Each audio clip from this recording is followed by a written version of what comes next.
Mesdames, Messieurs, bonjour, bon après-midi, j'espère que tout va bien pour vous. En tout cas, on est ravis de vous accueillir sur cet atelier qui parlera de mobilité personnelle et, si on fait un petit résumé, la voiture partagée. Donc partage par l'autopartage, le covoiturage, location entre particuliers, entre professionnels. On va voir toutes ces différentes formes de partage, ce qu'on appelle également l'économie collaborative. Alors, pour vous présenter donc rapidement les invités, bon, on commence chaud par les dames, bien sûr, donc Laure Wagner, Blablacar, la World Company du covoiturage, on en reparlera tout à l'heure. Si on part du fond, donc Paulin de Menton, Drivey, voilà. Ensuite, on a pour Wicar, Vincent Saint-Martin. Pour la location pas entre particuliers, mais professionnels, justement, parce que l'autopartage pour les entreprises, c'est très important. Donc, Emmanuel Nedelec pour Ubico. Anciennement, c'était Carbox, pour ceux qui ont tout suivi. Le représentant de Zipcar à Paris, Zipcar. Il y a beaucoup de gens que ça se finit par car, en fait. Vous allez voir autour de cette table ronde.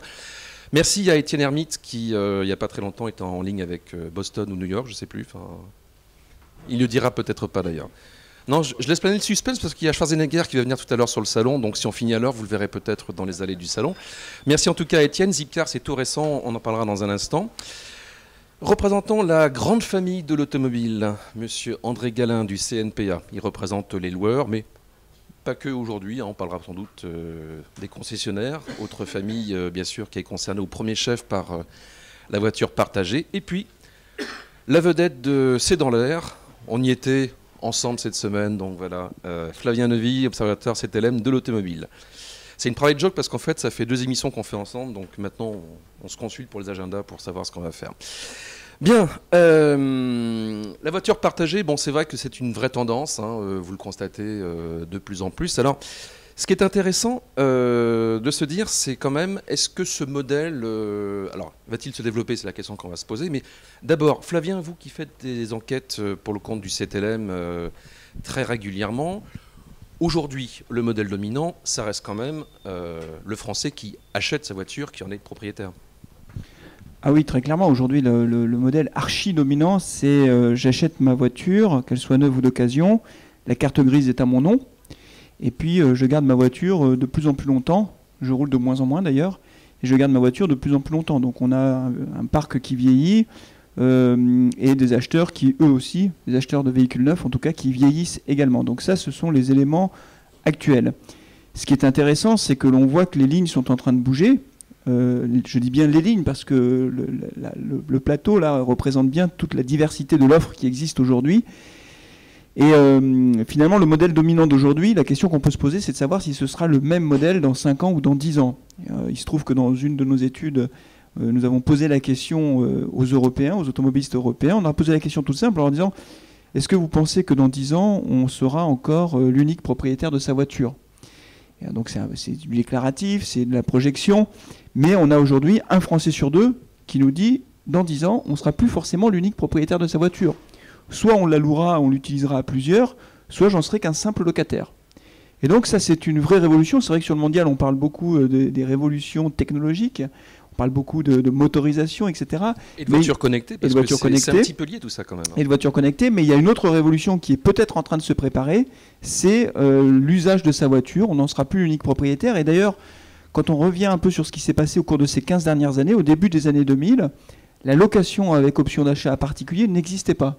Et moi, je me souviens très bien que dans l'entreprise dans laquelle je travaille, les débats au début des années 2000, c'était de se dire, est-ce qu'il ne faut pas qu'on soit un peu innovant, qu'on propose des nouveaux produits?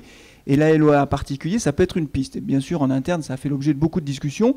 Et quand on regarde ce qui s'est passé au cours de ces 15 dernières années, aujourd'hui, la LOA à particulier a vraiment pris son envol, alors qu'il n'y avait pas beaucoup de monde pour y croire il y a 15 ans. Donc on voit que les lignes sont en train de bouger. La location pure à particulier, la LLD à particulier, pour l'instant, ne décolle pas, mais peut-être que ça va décoller. Et je terminerai juste cette première introduction, j'ai envie de dire, en soulignant que moi, ce qui me passionne, en fait, au-delà des évolutions qui sont en cours, c'est de voir que finalement, c'est en train de faire bouger les lignes dans l'industrie automobile et que ça laisse la place à tous ces jeunes entrepreneurs qui créent leur propre marché. Et moi, je trouve tout simplement tout cela passionnant et enthousiasmant. Voilà. André Galin, qu'est-ce que disent les concessionnaires de tout cela? Ils sont désorientés, contents, inquiets? Les concessionnaires, bonjour à tous d'abord. les concessionnaires sont à l'écoute du marché. Ils voient bien que ce marché évolue de manière assez extraordinaire, vous l'avez dit, et vous avez raison de le dire. Corrigez-moi et vous me faites signe si je suis trop long, parce que je peux partir sur 25 minutes là, mais je vais faire court. Le métier a quand même considérablement évolué, le métier de la location voiture. Moi, je le connais depuis pas mal de temps. La location de voiture en France, la voiture partagée, elle a 60 ans. Alors, c'est beaucoup d'un côté et peu de l'autre. Et le modèle a toujours été construit sur une relation plutôt business. Les loueurs louaient des véhicules à des locataires business fortunés. Et le modèle n'a pas changé pendant 45 ans. Là, on a une accélération, et tous mes voisins de droite sont là pour en témoigner, absolument phénoménale, qui est basée sur 4 piliers. Je ne vais pas vous faire une analyse, vous savez faire mieux que moi, mais le premier, il est évident et on l'oublie trop. Pyramide des âges. Partent à la retraite, tous ceux qui sont nés après-guerre, après la Deuxième Guerre mondiale. Quel impact avec la location voiture? Il est évident, la clientèle est beaucoup plus jeune et le rapport à la voiture a changé. Hier, c'était propriétaire, papa voulait une voiture la plus belle du quartier pour asseoir son statut social. Le fiston, il s'en moque un peu, il privilégie l'usage et la propriété. Premier élément. Deuxième élément important, bien évidemment, l'informatique, la technologie, qui permet aujourd'hui de réserver une voiture complètement différemment et d'avoir des accès complètement automatisés, dématérialisés. Troisième élément, l'explosion du transport low cost. Hier ou avant-hier, pour aller de Paris à Nice, il fallait payer l'équivalent de 550 €. Aujourd'hui, en étant malin, avec un billet de 35 €, on va à Nice. Et quand on est à Nice, on loue une voiture. Quatrième pilier, pour être bref, la crise économique. On a moins d'argent et ça incite le consommateur, quel qu'il soit, d'optimiser sa voiture, d'optimiser le coût. Donc vous avez celui qui la possède qui essaye d'en tirer profit et celui qui ne la possède pas qui essaie de la louer à un tarif inférieur. Tout ça, mis dans un grand panier, il y a plein d'autres choses. C'est un booster de la location de voiture de manière exceptionnelle. Alors il y a beaucoup de messages, on va y revenir. Alors c'est vrai qu'une première question qu'on peut se poser, c'est bon voilà, ça se développe beaucoup, ces usages partagés. Est-ce que c'est une coïncidence, il y a la crise, est-ce que ça joue ou pas? Je sais que Paulin de Menton, par rapport à ça, a une réponse. Bah oui, c'est vrai qu'on lit beaucoup dans les médias que tous nos modèles de location de voitures entre particuliers sont liés à la crise, décollent grâce à la crise. Moi, j'ai une opinion contraire. Je pense que c'est du bon sens économique avec des économies substantielles des deux côtés et qu'il n'y a pas besoin de faire qu'il y ait moins 1% de croissance ou plus de %. Je pense que c'est marginal et que nos modèles marcheraient bien mieux sans la crise, notamment parce que pour louer des voitures entre particuliers, il faut qu'il y ait des gens qui payent 100 € en moyenne, c'est la moyenne pour une location, et que moins il y aura, meilleur se portera l'économie et plus il y aura de location.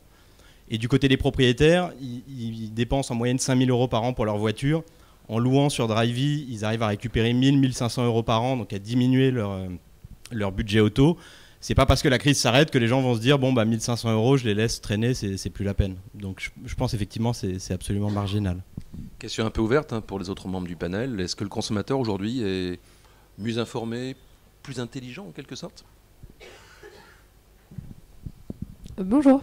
En tout cas, il est plus connecté. Parce que du coup, si le timing, c'est pas la crise qui l'explique, c'est la connexion. C'est Internet, tout simplement. C'est l'équipement en smartphone. Donc, effectivement, c'est tombé un peu en même temps. Mais nous. Vous dites aussi, ça parce que l'essentiel de vos transactions, vous, ça se passe sur smartphone en fait. Ouais, beaucoup en tout cas. 40% déjà. 40% des covoiturages Blablacar sont organisés sur l'application iPhone ou Android.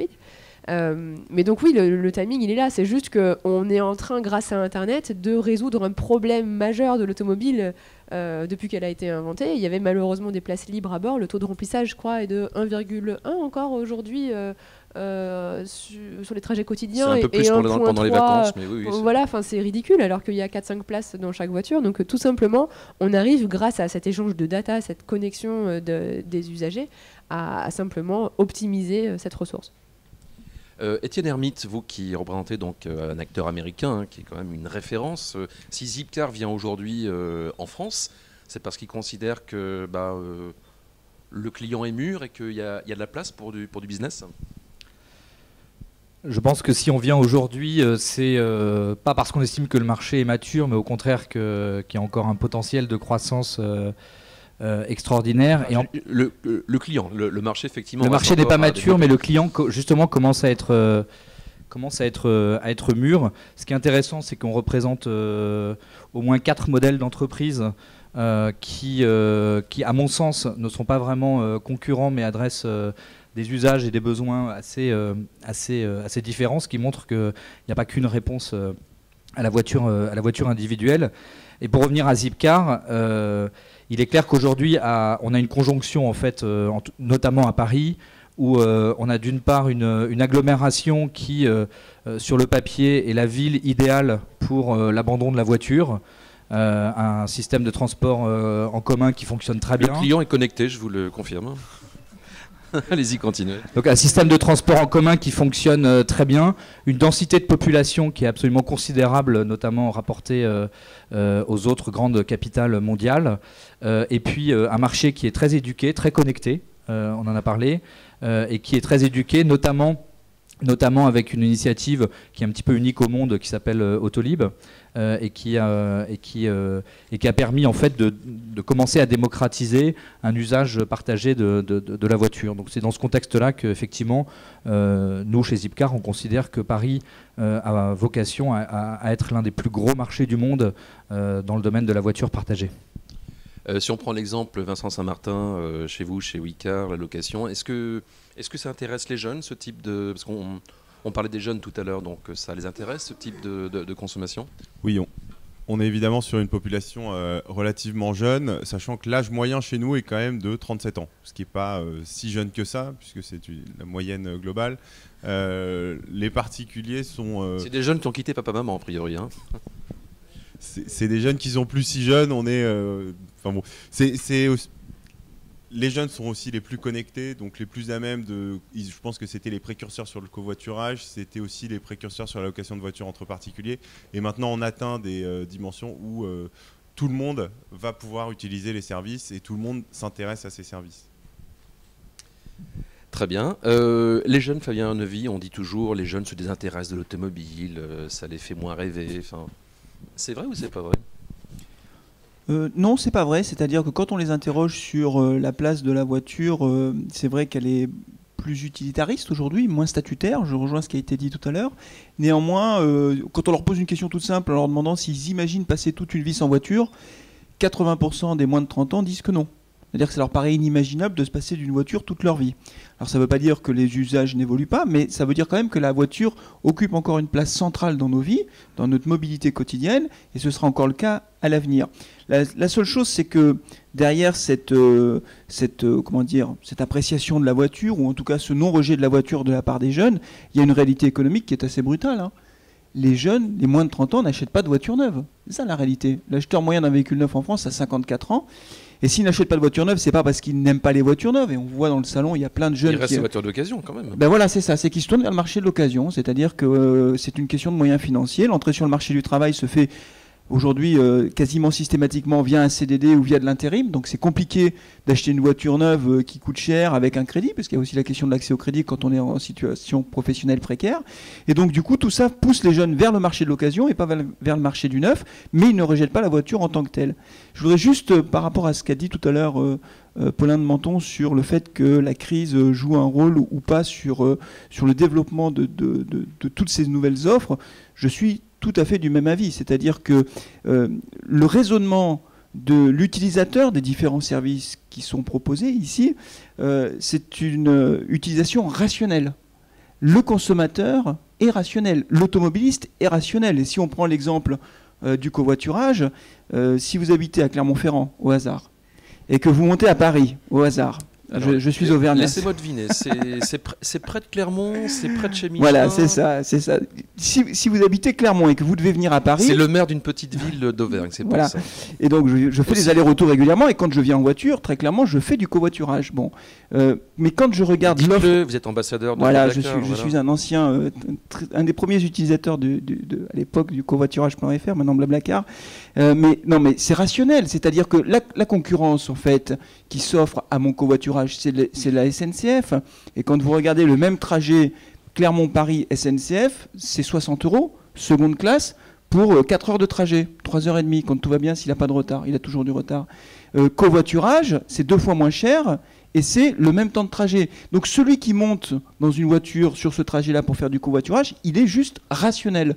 Donc c'est pour ça que je suis tout à fait d'accord avec ce que disait tout à l'heure Paulin. C'est pas une question de crise ou pas crise, c'est simplement une question d'être rationnel et d'y trouver son intérêt, notamment sur le plan financier.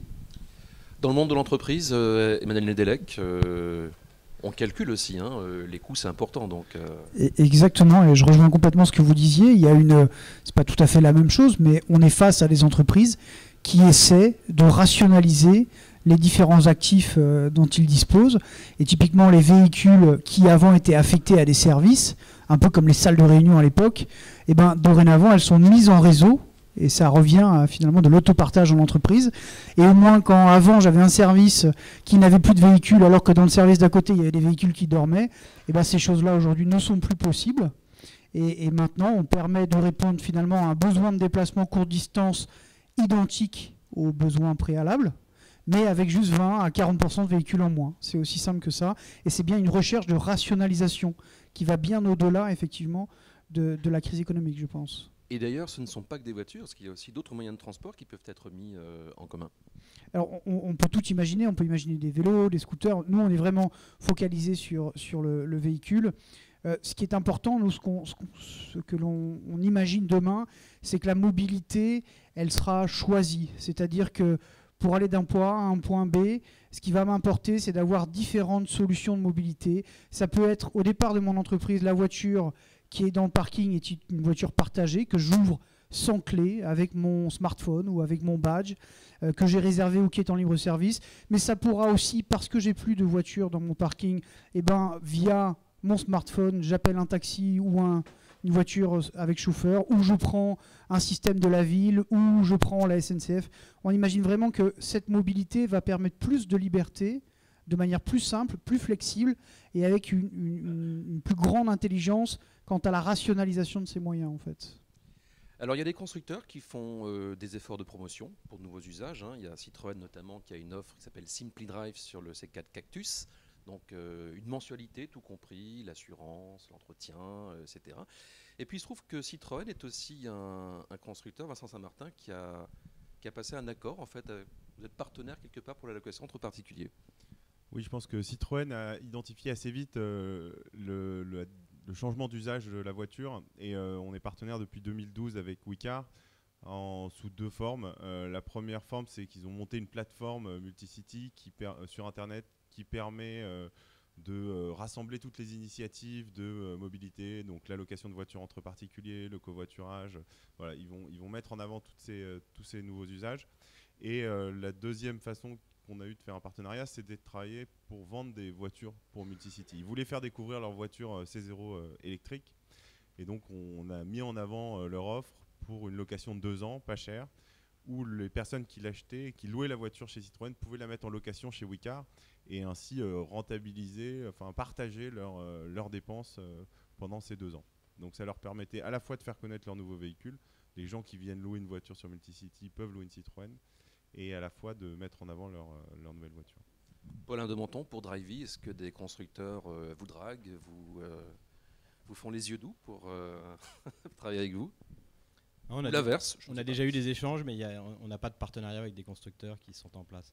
Et simplement, on est en train d'ouvrir notre filiale en Allemagne. Et c'est intéressant de voir, en Allemagne, les constructeurs comme Daimler et BMW, l'avance qu'ils ont prise. DriveNow notamment. Voilà, DriveNow et Car2Go, ces 2 programmes qui sont des programmes d'autopartage qui marchent extrêmement bien, super sophistiqués. Et c'est impressionnant de voir l'avance qu'ils ont pris. Et je pense qu'effectivement, les constructeurs français ont un peu de retard en la matière. Et j'espère qu'on est les premiers à espérer qu'ils vont s'en soucier plus. Laure Wagner, pour le covoiturage, pareil, quelques contacts Alors, les contacts avec les constructeurs, effectivement, on a fait le service de covoiturage de Multicity pour Citroën. Il y a eu la Travel Box, non, avec Renault. Voilà, la Travel Box de Renault, mais qui a disparu.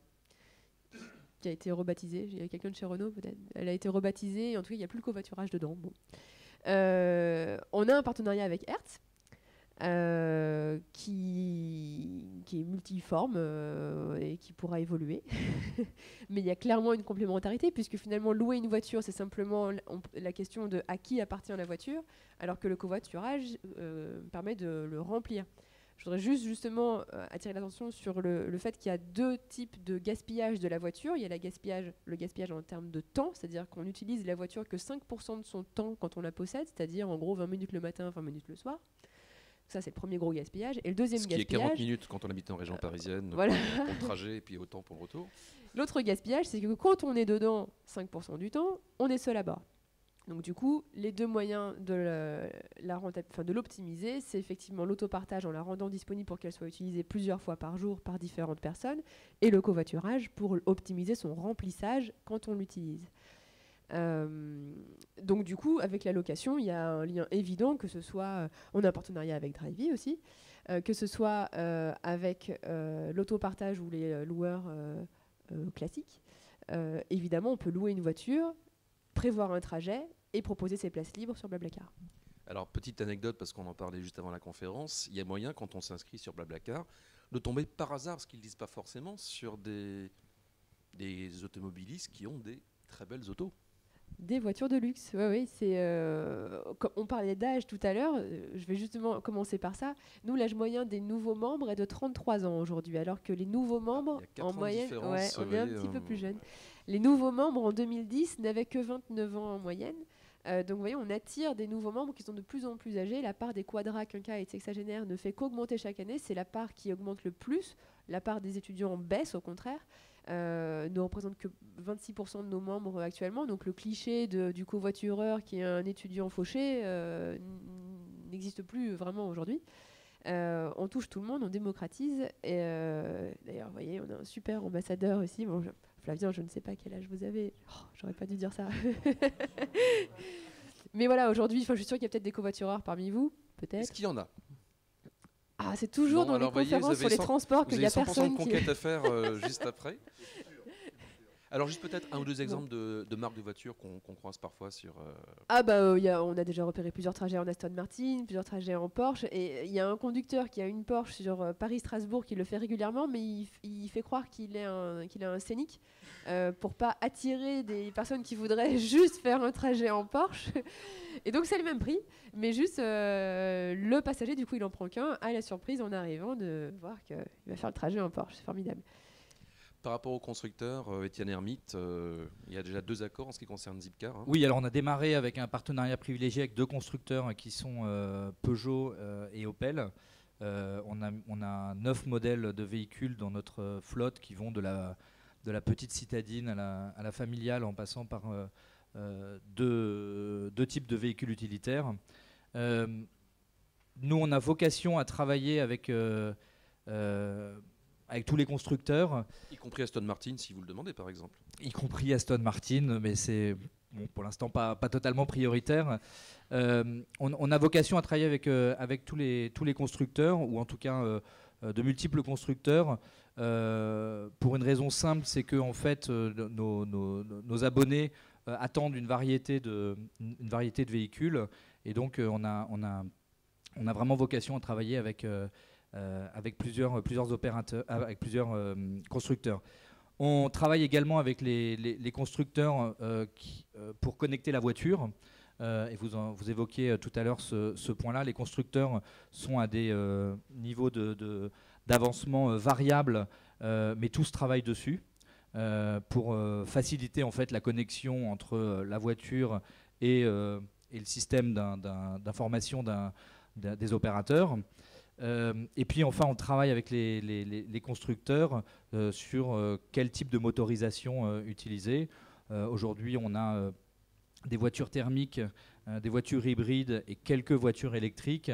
On travaille avec les constructeurs pour faire évoluer dans l'avenir le mix de motorisation, pour une raison très simple, c'est que les politiques publiques, et notamment les collectivités comme la mairie de Paris, s'intéressent évidemment à des voitures qui sont de plus en plus propres.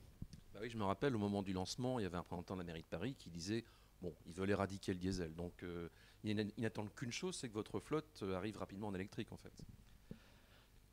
Alors on a des voitures électriques. Aujourd'hui, l'électrique n'est pas la réponse magique. L'électrique répond bien à certains besoins, des besoins de trajets courts.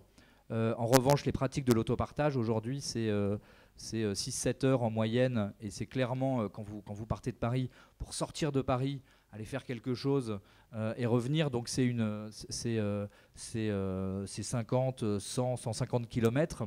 Donc l'électrique ne répond pas correctement à tous les besoins. Donc aujourd'hui, la réponse, c'est pas une réponse uniforme, c'est pas 100% électrique. En tout cas, ce n'est pas que ça.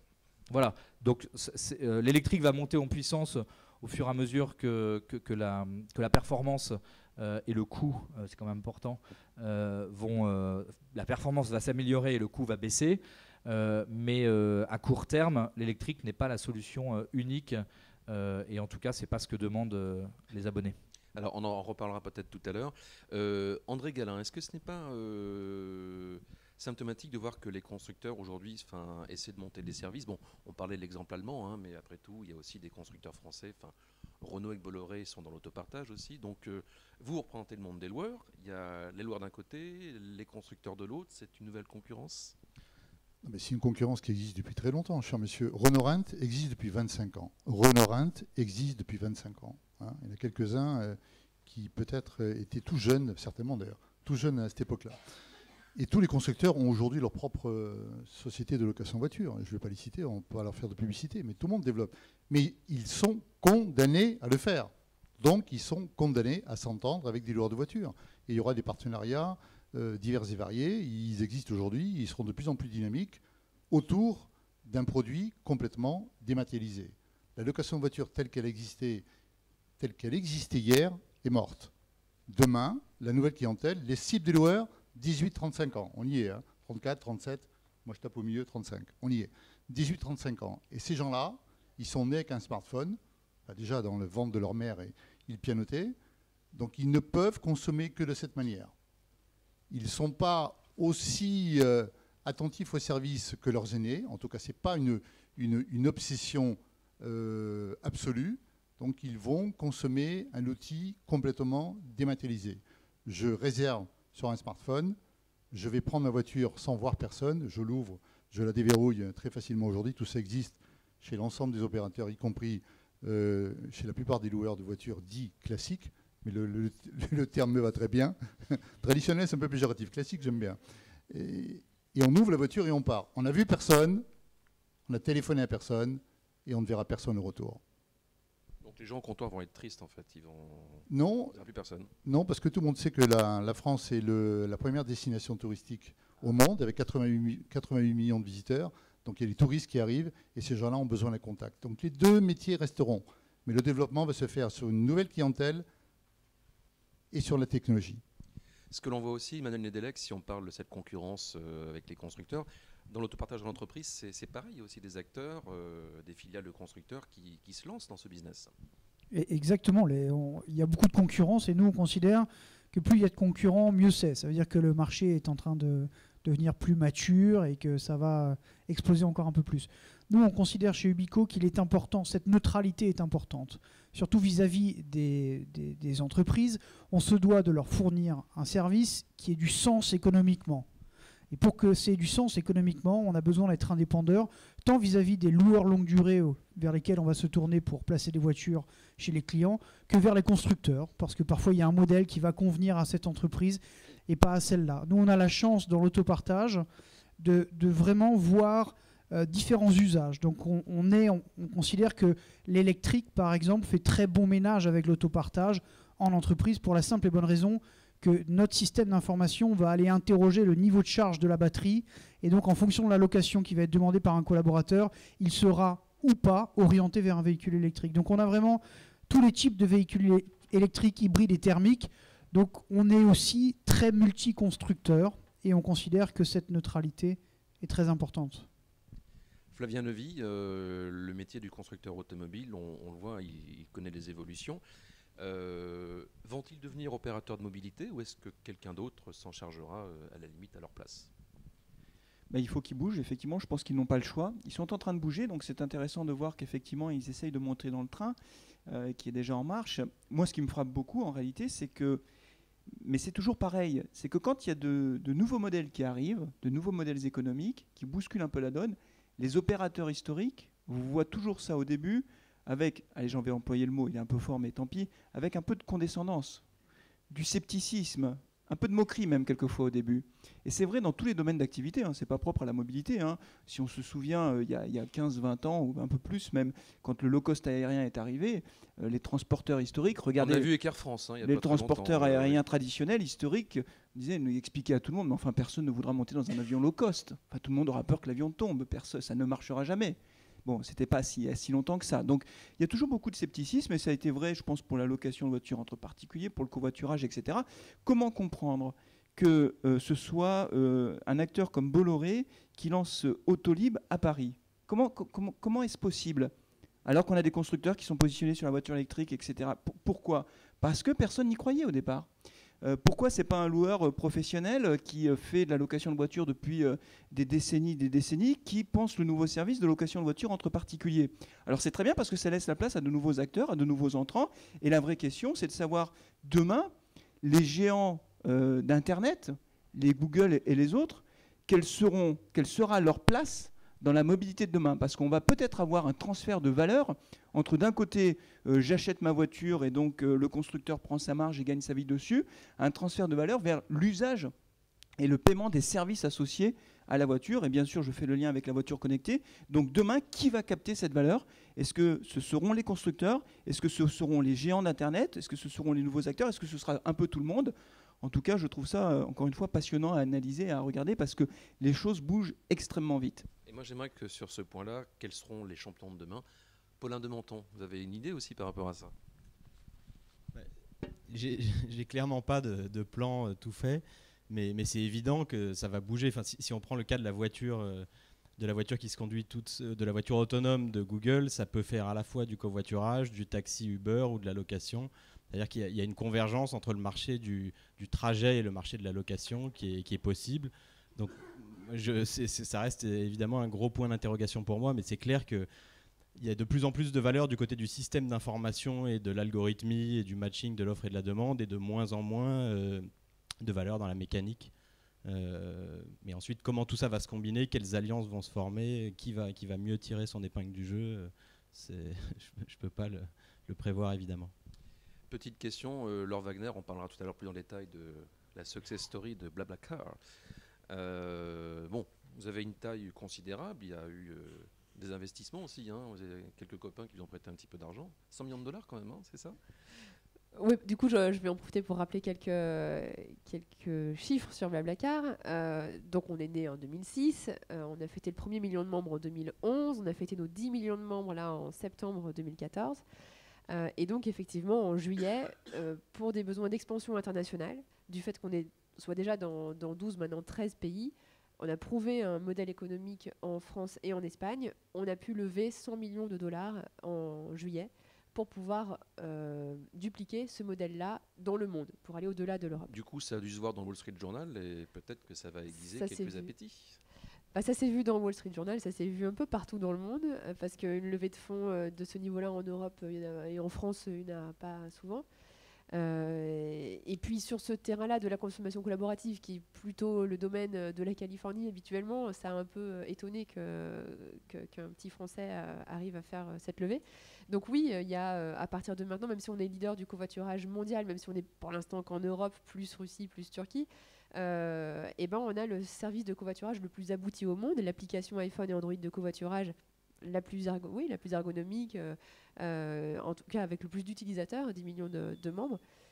Donc oui, on commence à avoir des copieurs en Amérique latine ou ailleurs qui clairement ont identifié BlaBlaCar et fait... Ils font quoi? Ils font Blabla Coaché par exemple ou... Ils ont trouvé un autre nom, mais ça ressemble énormément. Donc c'est à nous d'aller très très vite et de conquérir les marchés avant que ces acteurs-là soient gros, prennent de l'importance. Sachant que nous, on a du coup 10 ans d'expérience derrière nous, parce que c'est vrai qu'il y a eu quand même une traversée du désert avant qu'il y ait un succès populaire maintenant.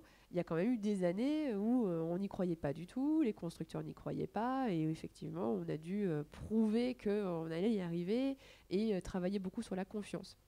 Ça a été.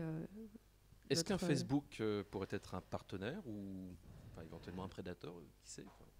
Pour Est-ce que c'est le genre l'instant, de scénario auquel vous pensez parfois? ça nous fait un peu peur, oui, parce que clairement, nous, Blablacar, on n'a pas de matériel, on n'a pas d'infrastructure. Tout ce qu'on a, nous, c'est une communauté de 10 millions de membres. Qui a des communautés Et aujourd'hui? c'est ça Les qui réseaux intéresse. sociaux. Google+, Facebook sont des communautés. Si demain, ils décident qu'avec leur communauté, ils vont faire autre chose, oui, clairement, c'est dangereux. Après, est-ce que ce sera prioritaire dans la liste de tout ce qu'ils peuvent faire comme déclinaison de business? C'est peut-être pas le covoiturage qu'ils vont choisir en premier, mais pour l'instant, on se sert de ces communautés-là sur Internet pour acquérir de nouveaux membres, leur parler, et Facebook et Google sont nos deux canaux d'acquisition principaux. Ah oui, en parlant de communauté, j'ai oublié de préciser quelque chose. Dans les ceux qui vous ont soutenu en fait chez Wicar, Vincent Saint-Martin, je crois qu'il y a le fondateur de Mythique, c'est ça qui est dans... Oui, on a deux actionnaires principaux. Quand on parle de communauté, c'en est une aussi. Hein. Qui sont Marc Simoncini, donc le fondateur de Mythique, et Ecomobility Venture, qui est un fonds associé de la SNCF et de Total, qui ont investi au capital de Wicar il y a quelques mois. Enfin, ils sont revenus il y a quelques mois.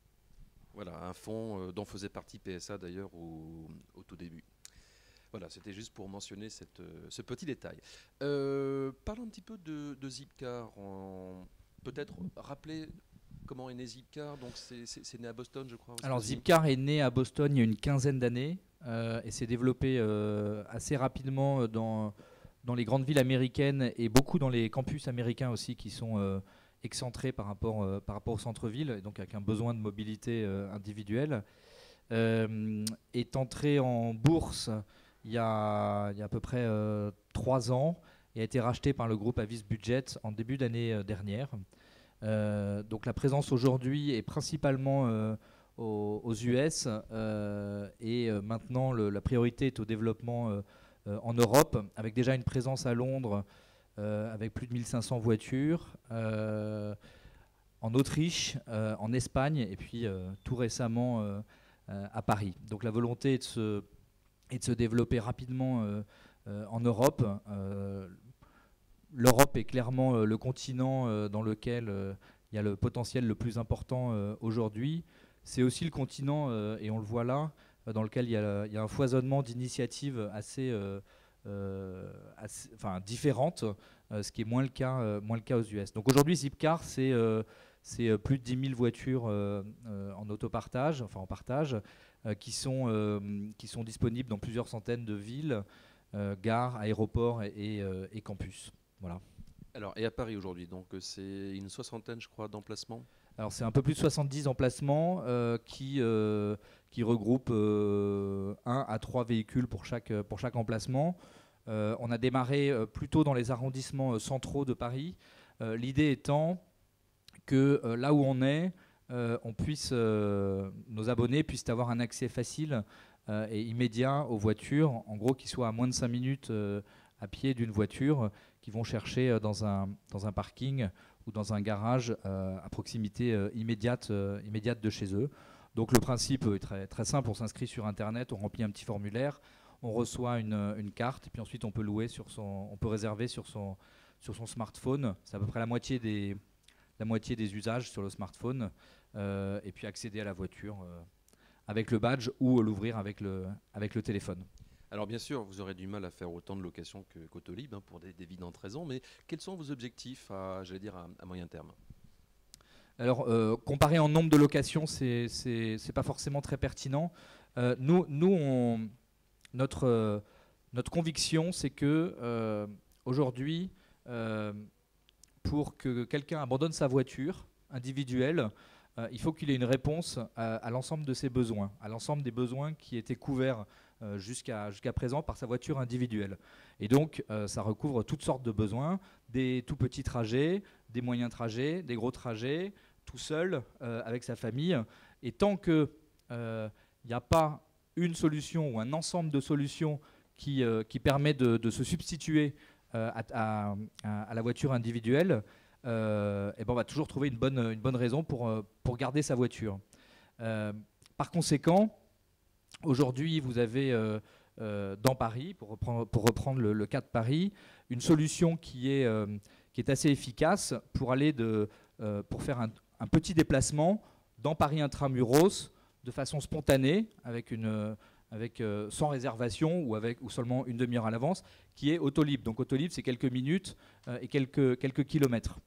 En revanche, quand vous allez chez Ikea, quand vous sortez en famille le week-end, quand vous avez un rendez-vous professionnel en grande banlieue, Autolib n'est pas la réponse.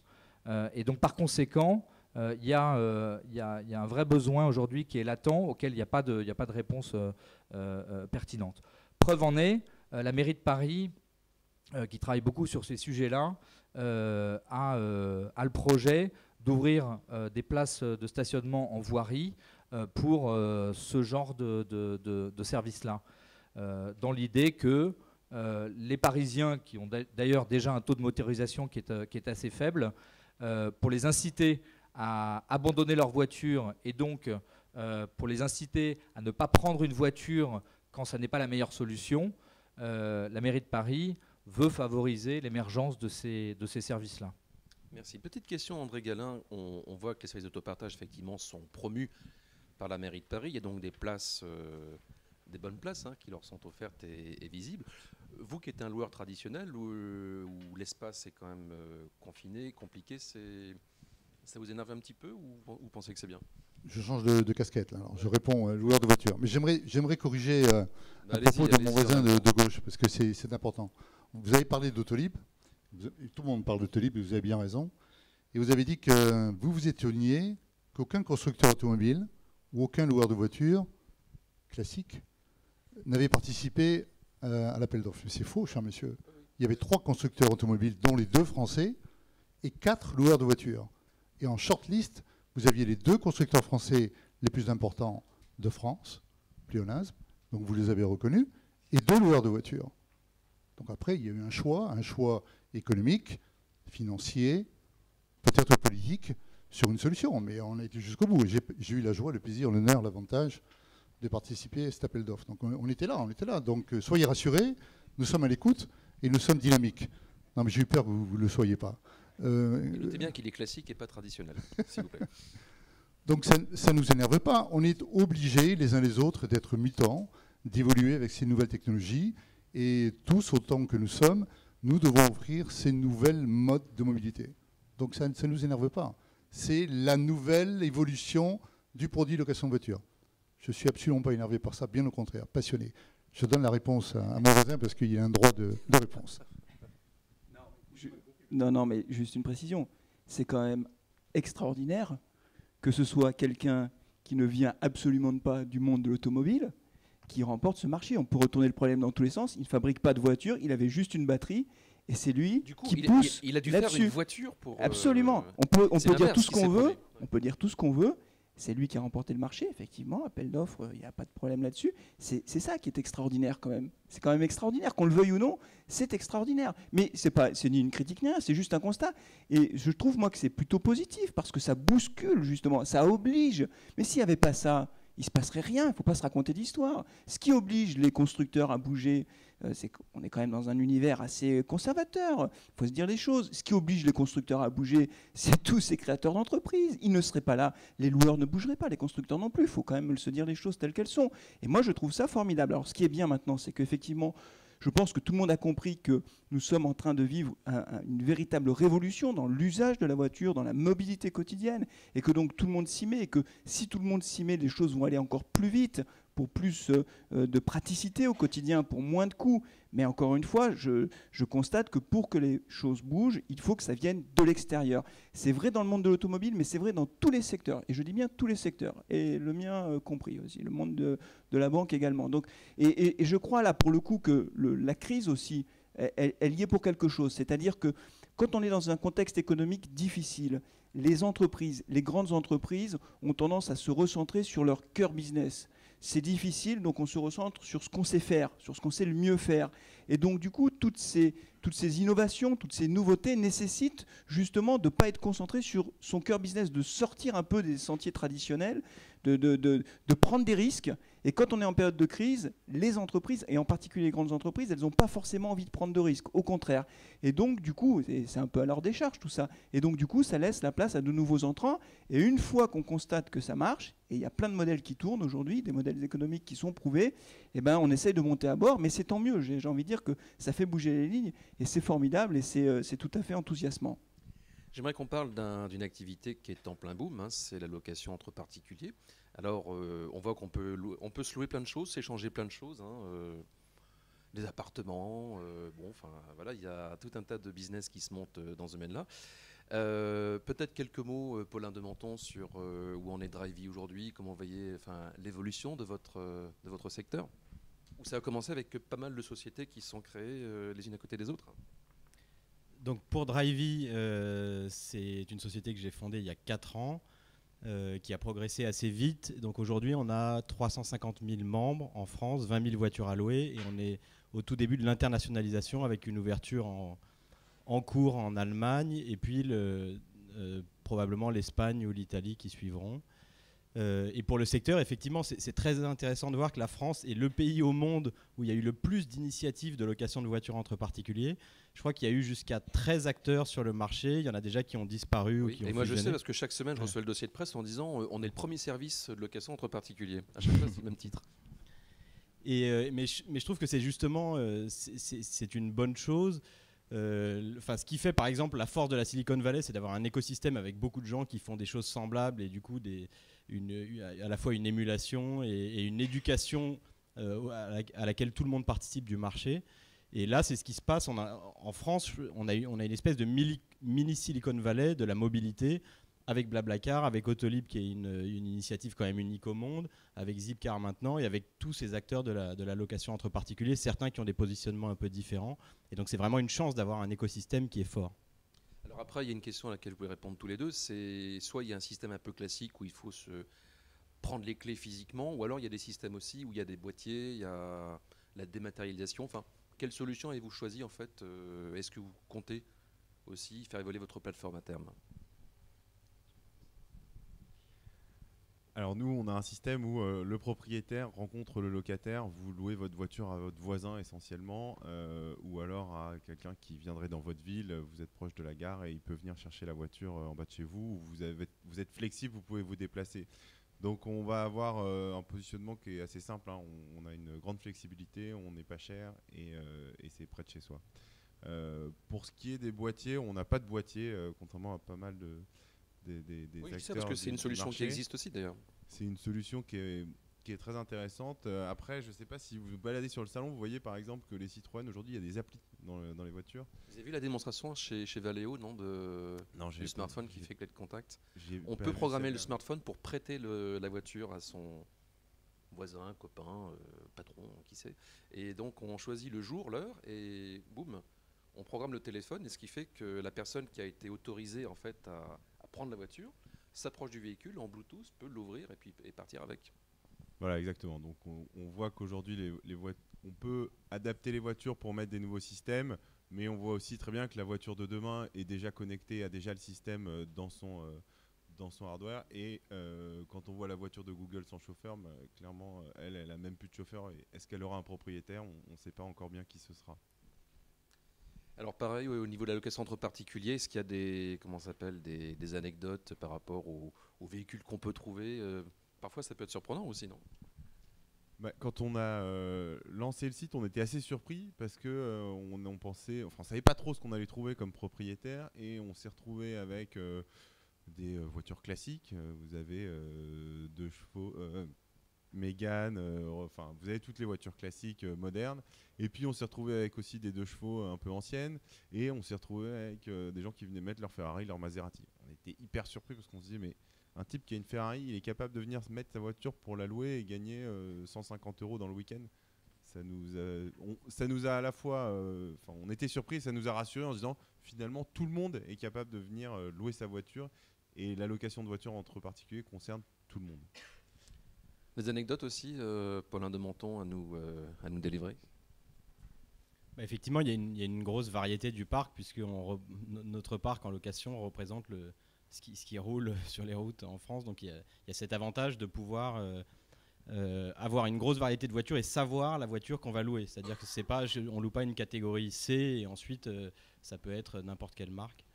Mais voilà, je rejoins ce que disait Vincent sur la diversité du parc. Est-ce qu'il y a des accords qui peuvent se nouer avec d'autres services où on peut s'échanger, par exemple, je sais pas moi, des appartements ou autre. Est-ce qu'il y a une espèce de fédération des échangeurs ou des voilà. En 2 secondes. On a fait un partenariat nous avec Airbnb par exemple, parce que c'est sûr que quelqu'un qui va partir en week-end pour louer un appartement va être intéressé par avoir une voiture. Donc clairement, il y a énormément d'échanges et entre tous les acteurs de l'économie du partage. Et donc clairement, il y a des synergies. Ouais, ce qui est rigolo, c'est que pour refaire la genèse, Wicar était avant Ziloc. Ziloc qui était parti d'une idée de la fondatrice de dire j'ai pas de perceuse un week-end, mon voisin en a une, mais pourquoi est-ce qu'on pourrait pas se la louer au lieu d'en acheter une donc ceux qui aiment bien faire du bricolage, qui partent en week-end, donc ça marche ensemble. Elle a créé Ziloc où on peut tout louer et encore tout louer entre particuliers à ses voisins et ils ont sorti la verticale voiture qui était la plus rentable donc pour en faire Wicar avec une assurance dédiée touristes qui permettent de vraiment bien encadrer toutes ces locations. Il y a des marchés de niche, Flavien Nevis, sur la location entre particuliers. Il y a ceux qui font les aéroports, par exemple. Ça vous surprend, le fait qu'il y ait comme ça des nouveaux secteurs d'activité Non, parce qu'à partir du moment où on est dans une période transitoire avec de grandes mutations, j'ai envie de dire que potentiellement tout est possible. C'est-à-dire qu'on voit bien qu'il y a plein d'initiatives qui se prennent, y compris sur des micro-marchés. Après, j'ai envie de dire que naturellement, les choses s'éclaircissent d'elles-mêmes. C'est-à-dire que les modèles qui ne sont pas rentables, qui ne seront pas rentables, s'éteignent d'eux-mêmes. Mais il y a plein de possibilités, il y a plein d'idées de partenariat, de croisements possibles. En réalité, on voit bien qu'au-delà de la mobilité, cette économie du partage, cette économie collaborative est quand même un sacré défi pour l'ensemble des acteurs traditionnels, parce que par définition, ça bouscule un peu le modèle traditionnel du commerce. On pourrait parler de la vente de produits d'occasion. Enfin, il y a 1001 exemples que l'on pourrait prendre de cette économie du partage. Et là aussi, souvent, le raccourci est fait en pensant que c'est la crise qui pousse les consommateurs vers cette économie du partage, cette économie collaborative. Moi, je pense qu'il y a une évolution plus profonde que cela, en particulier chez les jeunes générations, qui ont certainement une autre vision des choses. Et moi, je suis l'heureux papa de 3 enfants, 15 ans, 12 ans et 10 ans. Je ne suis pas sûr du tout que mes enfants auront les mêmes modes de consommation que moi. Enfin, je vais même le dire autrement. Je suis convaincu que mes réflexes à moi en tant que consommateur aujourd'hui ne seront évidemment pas les mêmes pour mes enfants. Et que cette économie collaborative, je le vois déjà dans certains de leurs réflexes, sera pour eux tout à fait naturelle. Et ils ne seront plus forcément propriétaires effectivement de leur perceuse. Parce que quand on regarde combien de temps on utilise la perceuse qu'on a achetée, je crois que c'est 20 minutes ou une demi-heure dans toute sa vie. Si vous faites tourner, voilà, la perceuse, elle aura tourné 20 minutes ou une demi-heure dans toute votre vie. Donc est-ce que c'est vraiment utile d'acheter une perceuse ? J'en suis pas sûr. Mais c'est vrai que les jeunes sont plus ouverts à cela. Merci. J'aimerais juste revenir un instant sur la technologie avec Emmanuel Ledelec. Est-ce que les entreprises ont des besoins particuliers ou pareil, vu la vitesse à laquelle évoluent donc les technologies mobiles, notamment aujourd'hui, est-ce que ça amène des questions chez vous sur les services que vous pouvez apporter, les standards à adopter ? On voit déjà la voiture connectée aujourd'hui, entre Apple, Google, MirrorLink et j'en passe, on ne sait pas trop ce qu'il faut choisir finalement. Alors, dans notre cas de figure, on a, comme on mutualise des flottes, on a besoin de répondre aux différentes manières d'ouvrir un véhicule. Donc, on avait besoin d'une technologie embarquée. On a des entreprises qui vont nous dire, par exemple, il est hors de question d'équiper l'ensemble de mes collaborateurs d'un smartphone sous prétexte que c'est ça qui va ouvrir la voiture. Donc on se doit, nous, de nous adapter. Donc c'est du badge, du téléphone, du serveur vocal interactif, du smartphone. On est obligé d'avoir cette technologie-là.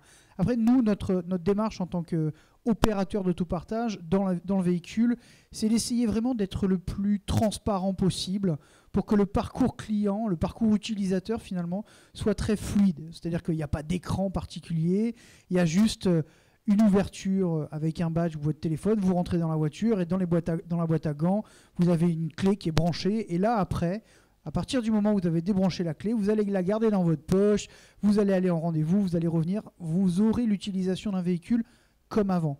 La seule chose que l'on considère essentielle, et c'est notre vision, et nos clients nous le demandent, c'est qu'on a installé dans chacun des véhicules que nous opérons un petit bouton qui permet d'appeler le service client qui est internalisé à Ubico, ce sont nos collaborateurs, et qui assiste toute la journée les collaborateurs des grandes entreprises, les plus de 15 000 utilisateurs que l'on a au quotidien, qui vont les assister pour toutes les questions. Parce qu'on considère quand même que l'autopartage, il y a de la conduite du changement. Faut pas croire non plus que tous les collaborateurs demain peuvent utiliser un véhicule en autopartage. On a besoin de les accompagner. Donc voilà les technos qu'on est obligé d'installer sur les véhicules.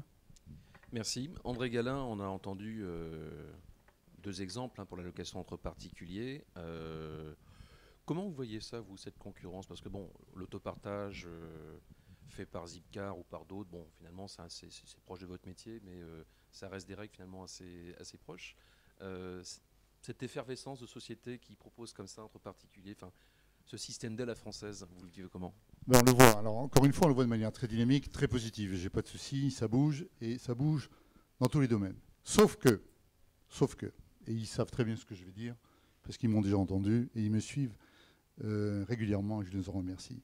Sauf que nous sommes en France, certes, c'est un pays démocratique, certes, la concurrence est libre, oui, mesdames et messieurs, mais on joue sur un même terrain de football, aucun problème, mais avec les mêmes règles du jeu. Et aujourd'hui, les règles du jeu ne sont pas les mêmes entre les loueurs de voitures classiques ou traditionnels, les anciens, mais pas les anciens, parce qu'ils ont évolué et ils sont des fois bien plus en avance que certains qui aujourd'hui pensent l'être.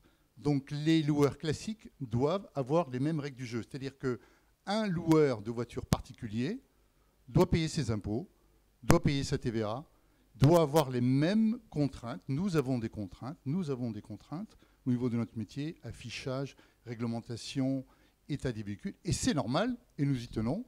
Donc on applique les mêmes règles du jeu à tout le monde. Je prends 2 exemples. On sort de la location de voiture pour ne froisser personne. Et mon propos, dans tous les cas, n'est pas de froisser les gens, simplement d'affirmer quelque chose qui est logique et qui est valable pour tous les métiers. Les VTC, les taxis, on a bien vu, il y a besoin d'un minimum de régulation dans ce pays, même si le gouvernement souhaite déréguler. Et aujourd'hui, hier, quand on parlait de Airbnb, à San Francisco, la ville de San Francisco a obtenu gain de cause vis-à-vis des loueurs d'appartements. Qu'est-ce qu'elle a obtenu? Elle a obtenu 3 choses. La nécessité absolue de s'inscrire, de payer un droit d'entrée, un droit d'enregistrement, $50, de tenir un registre, et elle a obtenu par loi, par décision, que le loueur ne peut pas louer son appartement plus de 90 jours. Simplement, je parle là simplement de régulation, ce qui me semble normal. Donc c'est notre propos, c'est notre souhait, c'est notre demande. Je vais voir les ministères régulièrement, on a déposé un amendement à l'Assemblée nationale. Il n'y a pas d'attaque frontale, il y a simplement la volonté de jouer sur un terrain de football avec des crampons, un short, un maillot, mais l'arbitre, il siffle les fautes des 2 côtés. Pas qu'un seul. Et puis là, tout ira bien. Après que le meilleur gagne, et Dieu sait si les compétiteurs des loueurs classiques sont compétents, donc on verra bien. Est-ce qu'on peut avoir l'avis des joueurs du fond? Oui, donc sur la fiscalité, justement, je pense qu'on joue sur le même terrain. Un particulier, il dépense plus de 5 000 € par an pour son véhicule. Il va en gagner sur nos plateformes typiquement 1 000 €. Donc s'il crée une entreprise qui dépense 5 000 €, qui gagne 1 000 €, l'entreprise est déficitaire, elle ne fait pas de valeur ajoutée, donc il n'y a pas de TVA et il n'y a pas non plus d'impôt sur les bénéfices. Donc en fait, on est vraiment sur le même terrain de jeu. Ça veut dire si vous demandiez à nos particuliers pour faire 10 locations par an de créer une société, il n'y aurait aucune imposition. Donc en fait, il n'y a absolument pas de question.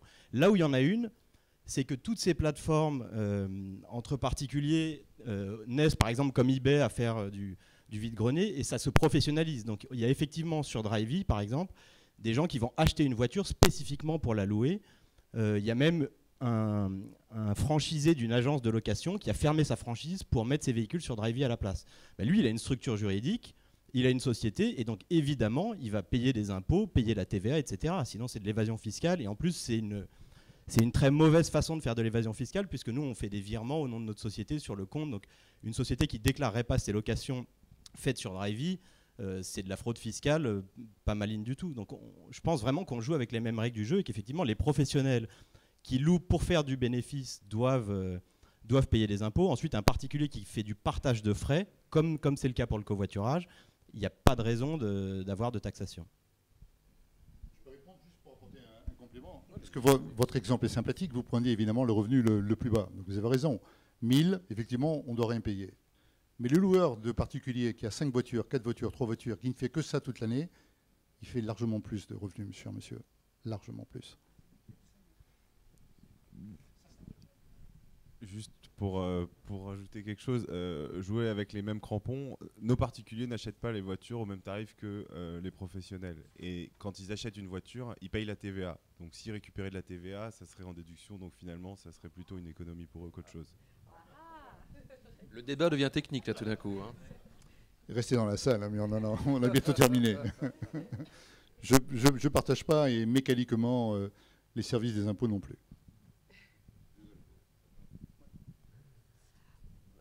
Pour ce qui est de la fiscalité des revenus liés à l'autopartage, c'est comme le covoiturage. Enfin, en gros, si on récupère des sommes tout à fait normales et du coup assez faibles, il n'y a pas de raison de les déclarer parce que c'est du partage de frais. Quelqu'un qui se verrait verser par Drivey, par Wicar ou par Blablacar des milliers d'euros par mois, c'est évident qu'il va être obligé de les déclarer parce que ça se voit. Enfin, à un moment donné, son banquier... c'est comme ceux qui vendent beaucoup sur le Bon Coin. On pourrait avoir voilà, enfin la fraude, ça va sentir la fraude à plein nez. Donc voilà, quand on récupère 100 euros par mois par Blablacar, tout va bien, c'est un partage de frais et pareil pour les loueurs entre particuliers. Tiens Laure, puisque vous avez le micro, parlons un petit peu du développement à l'international. Oui. Les nouveaux pays, comment ça se passe ? Alors très tôt dans notre histoire, on a souhaité avoir une start-up mondiale. Donc dès 2009, décembre 2009, on a ouvert en Espagne, puis 2010 l'Angleterre. Enfin bref, aujourd'hui on est déjà dans 13 pays. Donc en gros l'Europe plus Russie plus la Turquie qu'on a ouvert il y a 2 semaines. On envisage maintenant d'ouvrir dans des pays émergents. On a en tête l'Inde par exemple et le Brésil et plus globalement l'Amérique latine. Pas les États-Unis. Parce que c'est pas prioritaire pour nous, parce que pour eux, l'essence n'est pas si chère que ça. Ils ont des trop grandes distances, parce que ce qui est bien en covoiturage, c'est de partager quelques centaines de kilomètres, pas non plus 2000 kilomètres. Donc voilà, nous, la Turquie, par exemple, est un très bon exemple. C'est un pays qui se classe 7e dans le rang des pays dans lesquels l'essence est la plus chère par rapport aux revenus des ménages. Ils ont des grandes villes de plus d'1 million d'habitants bien réparties sur le territoire, de quelques centaines de kilomètres. Ils voyagent beaucoup entre ces grandes villes, donc ils ont vraiment besoin de covoiturer. Et donc, grâce à la levée de fonds qu'on a menée en juillet, on peut se permettre de faire cette expansion internationale, alors même que, je tiens à le préciser, Blablacar n'est pas rentable aujourd'hui, parce qu'on a déployé notre modèle économique qu'en France et en Espagne. Et donc, par rapport à tous les coûts, aujourd'hui on est 180 salariés chez Blablacar, c'est des serveurs très très puissants. Voilà, notre structure n'est pas rentable encore, mais on a fait le choix, comme beaucoup de startups, de foncer d'abord pour s'étendre de partout et prendre les marchés, plutôt que de chercher une rentabilité en premier, qui prend beaucoup de temps, et d'ensuite partir à l'étranger. Mais dans ce cas-là, c'est trop tard. Les copieurs ont déjà copié et sont déjà trop gros pour qu'on puisse prendre des marchés par la suite. Donc nous, on fait le choix de l'expansion first. Merci. Étienne Hermite, Zipcar, donc c'est un réseau. Hein, vous l'avez dit, il y a plusieurs pays et ça présente des avantages pour le client d'ailleurs. D'être un réseau, oui, aujourd'hui c'est un réseau international et de la même façon que les gens se déplacent en France, ils se déplacent aussi en Europe, même chose aux États-Unis. Donc là où, et ça c'est assez intéressant en fait, là où Zipcar a depuis le début été conçu comme un service de proximité, c'est-à-dire je prends une voiture à côté de là où je suis, donc à côté de chez moi ou à côté de mon travail. Avec le développement du réseau, en fait, ça devient aussi un service qu'on va prendre quand on va de Paris à Londres, de part et d'autre de la Manche, on trouve le même service. Et donc, le fait de créer un réseau présente un vrai intérêt. Et puis, une fois que les gens ont adopté Zipcar, ils ont l'utiliser partout où ils vont. Voilà. Donc on a nous l'ambition de développer un réseau en France également. Alors on se concentre sur Paris parce que Paris est un énorme marché et il faut bien le réussir. Mais on a clairement vocation à être présent dans d'autres villes en France. Donc concrètement, la carte que j'ai Zipcar à Paris, elle peut servir ailleurs. Vous pouvez louer à New York, à Londres, à Barcelone, où vous voulez, où on est là. J'avais pas fait la projection, mais imaginez-vous aussi, bon, vous ne covoiturez pas, je vous incite à télécharger l'application Blablacar, mais par exemple, Vous Flavien, faites Paris-Istanbul, c'est possible. qui est un heureux covoitureur long, en mais- France entre Paris et Clermont. Demain, Flavien va en vacances à Istanbul, il veut faire une petite excursion à Ankara, il sort son application Blablacar qu'il connaît, à laquelle il est habitué, et il trouve eh bien, tous les covoitureurs qui font ce trajet, et du coup, avec un service qu'on connaît, eh bien, on peut faire ça. Voilà, vous allez à Rome demain, vous faites une petite excursion en Toscane. Voilà, ça, vous savez, dans les transports, il y a le rêve de créer un ticket unique où on puisse harmoniser les systèmes de paiement, etc. Bah, avec des systèmes informatiques comme les nôtres. Demain, enfin, on est à New York, on commande son Uber en géolocalisant, on loue son Zipcar, son Drivey, son WeCar. Et bah, pareil pour Blablacar, on trouve son covoiturage partout dans le monde avec la même appli. C'est ce que vous avez essayé de faire en Autriche d'ailleurs, chez Zipcar. Alors en Autriche, il y a un partenariat qui, moi, me semble assez intéressant entre la compagnie nationale de chemin de fer, qui s'appelle OBB, et Zipcar, qui fait qu'avec la même carte, vous pouvez prendre le train et prendre la voiture à la sortie du train. Et il me semble que c'est une initiative qui est assez porteuse, assez prometteuse. L'intégration intelligente de systèmes de transport qui sont complémentaires, puisque de plus en plus, quand vous vous déplacez, en fait, vous utilisez une succession de moyens de mobilité, du taxi, de la location de voiture, de l'autopartage, du train, du métro, du bus, que sais-je, du vélo. Et donc la capacité à intégrer de façon intelligente des trajets multimodaux et d'intégrer le moyen d'accès et le moyen de paiement me semble moi quelque chose d'assez prometteur. Je sais que la SNCF travaille dessus en ce moment, entre autres. Mais je crois que tout ce qui permet de simplifier en fait la composition de trajets est de nature à accélérer les usages de ces nouveaux modes. Alors une fois qu'on a dit ça, c'est quand même assez compliqué à faire. Notamment en France, il y a des autorités de transport, autorités organisatrices de transport qui gèrent ces titres de transport. L'intégration de nouveaux modes de consommation de la voiture dans ces titres de transport est un travail de longue haleine, mais moi que je trouve prometteur. Des réactions par rapport à ce qui vient d'être dit? Le fait d'avoir des transactions comme ça sans couture, ça serait l'idéal, effectivement, Flavien Neuvy. Disons que c'est l'intermodalité sur laquelle tout le monde travaille, en se disant effectivement l'objectif c'est d'avoir une certaine continuité. Alors ça peut être une continuité à l'intérieur d'un territoire donné. Les collectivités territoriales essayent d'améliorer autant que possible l'intermodalité, c'est-à-dire que pour venir en ville, je prends le train parce que j'habite en banlieue. Une fois que j'ai pris le train, je peux avoir la liaison avec le tram ou le métro facilement. Donc c'est vrai que quand on est à Paris ou dans les très grandes agglomérations, globalement on a un réseau de transport en commun qui fonctionne bien. Quand c'est dans des plus petites villes, un peu moins. Mais demain, effectivement, l'idée c'est même d'avoir l'intermodalité d'un pays à l'autre, en fait, de pouvoir utiliser les mêmes outils. Donc moi, ce qui me frappe beaucoup, c'est qu'en réalité, on voit bien que tout cela est permis aujourd'hui par l'évolution technologique. Quand je parle d'évolution technologique, on pourrait même parler de révolution technologique, c'est l'Internet mobile. On voit bien que la clé de tout ça, de tous ces phénomènes-là, c'est l'Internet mobile, à très haut débit. Que ce soit pour la location de voitures entre particuliers, si je n'ai pas sur moi mon smartphone pour savoir où il y a une voiture à louer autour d'ici, le modèle n'existe pas. Blablacar, c'est pareil. J'ai posté une annonce, je n'ai pas encore rempli ma voiture, je regarderai à la fin du débat si j'ai eu d'autres réservations, mais je peux répondre aux questions en temps réel et je n'attends pas d'être chez moi le soir pour pouvoir répondre aux questions.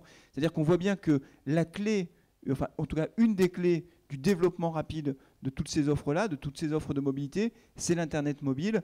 Et je crois qu'avec le temps encore, ça va évoluer, puisque cet Internet mobile, demain, sera même présent dans les voitures, enfin même aujourd'hui, et la voiture connectée est aussi une réalité. Donc on voit bien que toutes ces évolutions-là, aujourd'hui, elles sont majeures, elles s'accélèrent, et je pense qu'on n'en est qu'au tout début.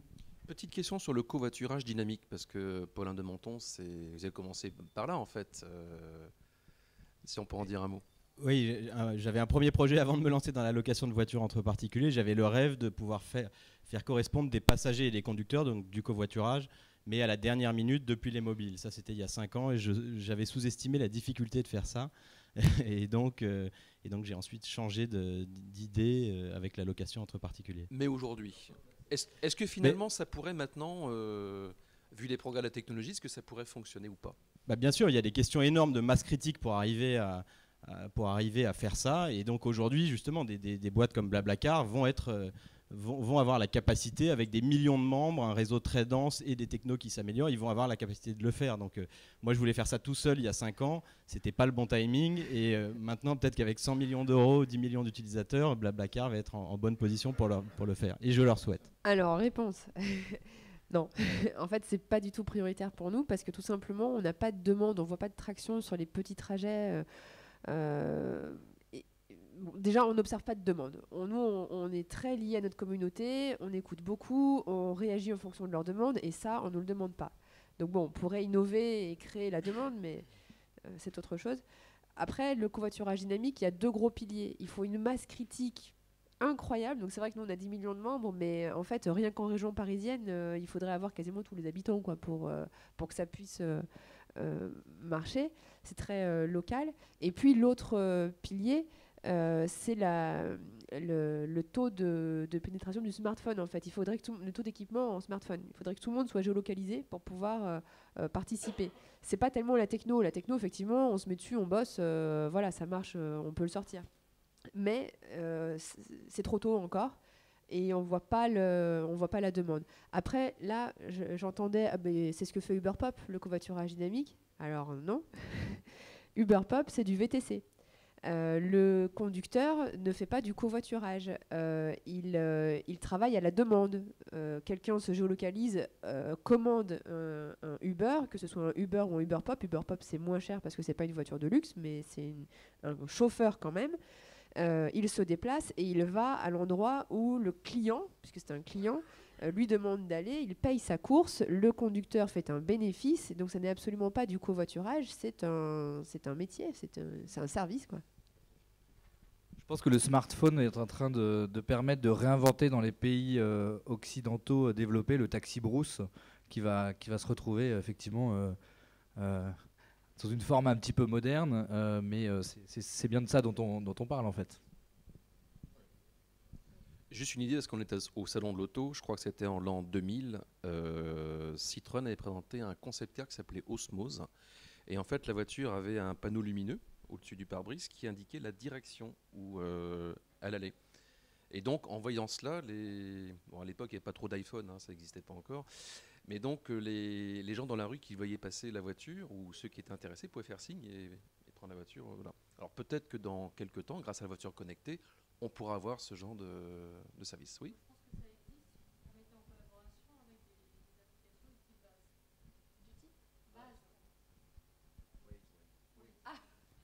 Waze. Vase. Excusez-moi. C'est Waze. C'est Waze.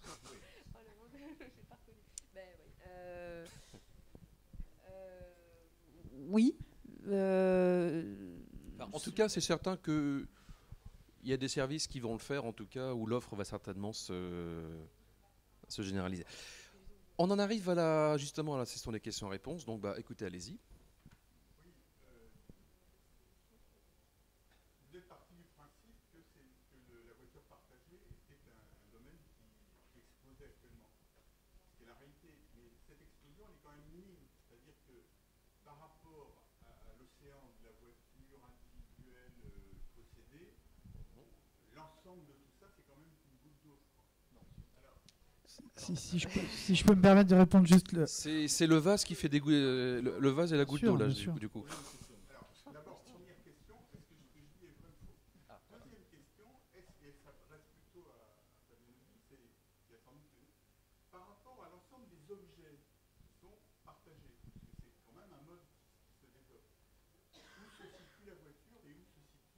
d'autres objets. On parlait tout à l'heure de la personne. D'une part, et d'autre part, est-ce qu'on voit des raisons pour lesquelles il y a des objets qui sont plus partagés que d'autres? Et la troisième question, moi je compare au vélo. Moi je suis cycliste. Hein, et quand je compare Autoliv et Vélib, je suis quand même surpris que Vélib a pris tout de suite un tiers du marché du vélo à Paris et augmente petit à petit à 80%, alors que moi cycliste, je ne comprends pas qu'on puisse partager son vélo. Et je ne comprends pas que la voiture ne soit pas plus partagée, justement c'était le sens de ma première question, parce que en termes d'avantages individuels, mais surtout collectifs, quand on voit la place que prend la voiture, le fait que les gens, surtout en termes de place de stationnement, les villes auraient bien intérêt à ce que ce mode se développe de manière importante. Donc pourquoi est-ce que ça marche autant pour le vélo et aussi peu pour la voiture? Je pense pas pouvoir répondre à toute la question, notamment je vous laisse la première partie de la question, même si je pense que vous avez raison, ça reste une petite goutte, et la bonne nouvelle c'est que ça va grandir. Mais on est d'accord que c'est encore tout petit par rapport au marché automobile, tout ce que vous avez dit au début. Sur le deuxième point, je pense qu'il y a un lien très fort avec les politiques publiques, et je prendrai qu'un exemple, et encore une fois un exemple à Paris. Le stationnement résidentiel, par exemple. C'est une politique qui date du début de la Noé. Et il a été décidé que le stationnement résidentiel coûterait 50 centimes par jour. Par conséquent, vous avez dans Paris, jusqu'à je ne sais pas combien, 80% des voitures qui sont garées et qui roulent moins d'une fois par semaine.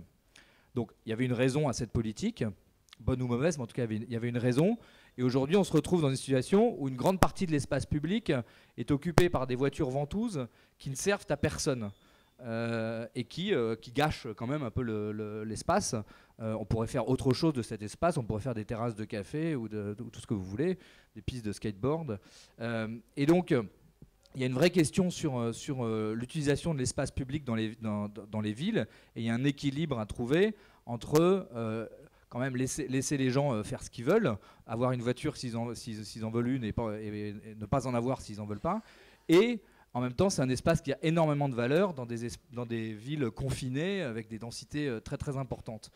Donc moi ce que je veux simplement dire, c'est que d'une ville à l'autre, d'un pays à l'autre, les politiques publiques de gestion de l'espace public sont effectivement déterminantes pour savoir si les gens vont garder des voitures ou pas. Aujourd'hui, à Paris, où pourtant le taux de motorisation des foyers est extrêmement faible, si vous avez une voiture et que vous la garez dans la rue, vous ne payez pas le prix complet de la voiture, puisque vous occupez pour 30 € par mois 10 mètres carrés d'espace public, et on sait ce que vaut 1 mètre carré à Paris.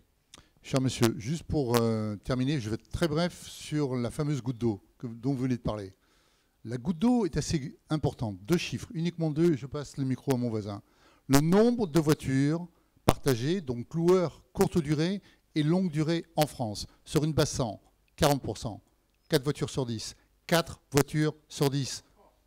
Oui, monsieur, nous sommes en France, là. Votre question était française. La goutte d'eau est française. Paris, intramuros, on est à Paris.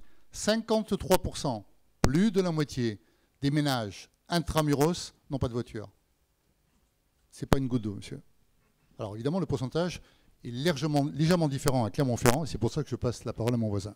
Une dernière petite chose, excusez-moi, mais en termes de dimension, monsieur, pour répondre à cette notion de goutte d'eau ou de rivière ou de rue, ou j'en sais rien. Mais nous, en entreprise, et généralement on voit aussi que les choses bougent en entreprise en même temps que les choses bougent dans la vie de tous les jours, dans la vie quotidienne des Français.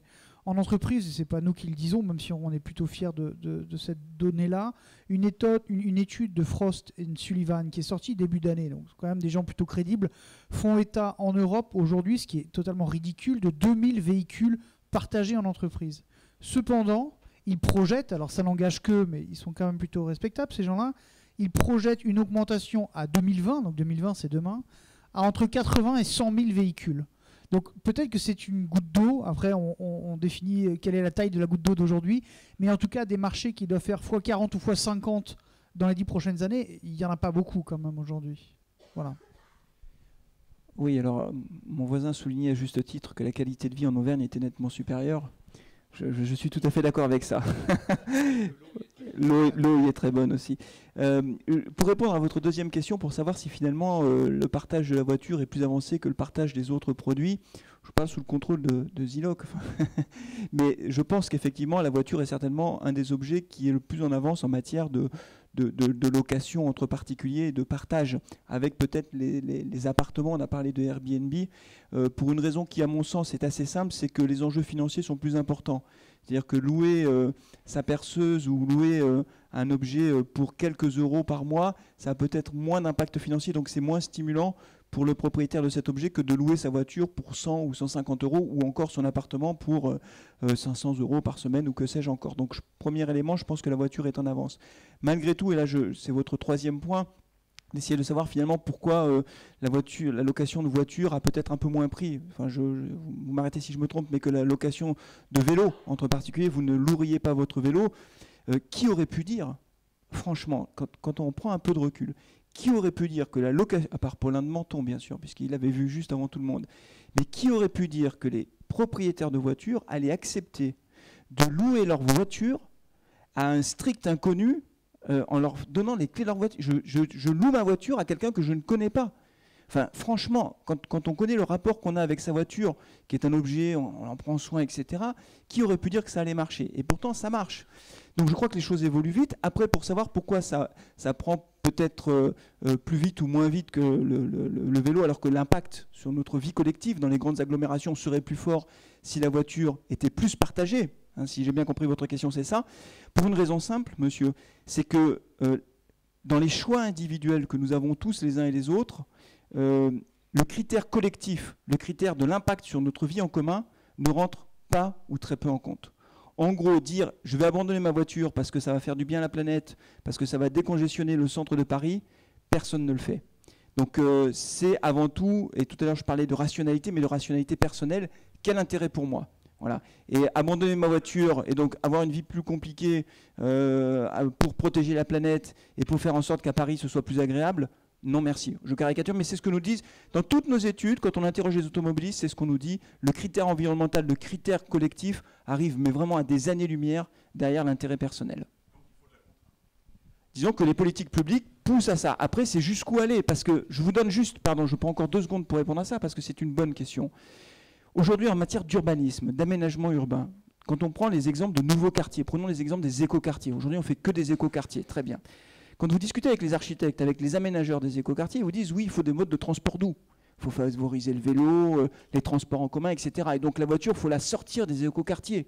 Donc résultat des courses, les urbanistes conçoivent des routes ultra étroites, personne ne peut se croiser, et surtout ils se disent il ne faut pas faire trop de places de parking, parce que plus on fera de places de parking, plus il y aura de voitures. Donc ils mettent dans le cahier des charges des nouveaux quartiers une place de voiture par logement. Le problème, c'est que les gens, ils ont 2 voitures aujourd'hui par foyer. Et ce n'est pas parce qu'on leur dit qu'il n'y a qu'une place de voiture par logement qu'ils abandonnent une voiture. Donc résultat des courses, vous regardez aujourd'hui dans les écoquartiers, il y a des voitures de partout, garées dans tous les sens, quelquefois sur des ronds-points. C'est la panique parce qu'on part du principe qu'il faut sortir les voitures, sauf que dans la vraie vie, les gens, ils ont 2 voitures parce qu'ils ont besoin de 2 voitures. Donc oui, les politiques publiques peuvent faire évoluer les choses, mais je crois qu'il ne faut pas aller trop vite, parce que derrière, on aboutit à des résultats qui, quelquefois, peuvent être assez malheureux.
Non, non, restons sur Clermont.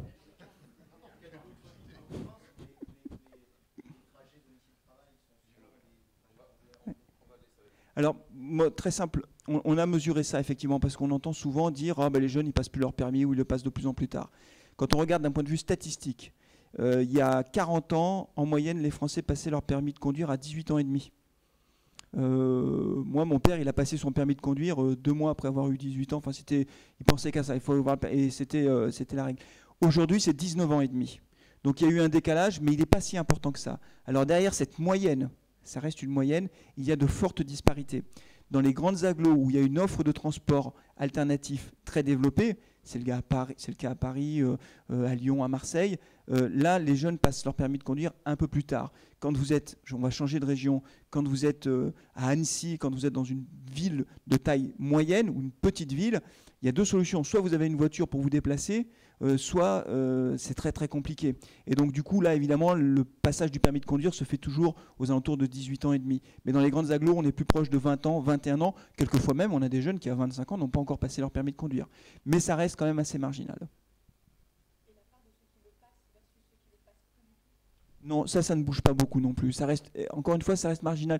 80% des jeunes aujourd'hui nous disent qu'ils n'imaginent pas une vie sans voiture. Et le taux de motorisation des ménages, c'est 80%. Ça veut dire que 80% des ménages ont une voiture et 80% des jeunes nous disent de toute façon j'aurai une voiture.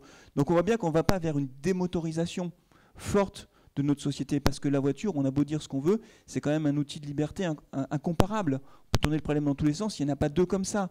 Encore une fois, il faut toujours dissocier les grandes agglos du reste du pays, mais globalement c'est incontournable. Donc ça bouge un petit peu, mais ça reste assez marginal.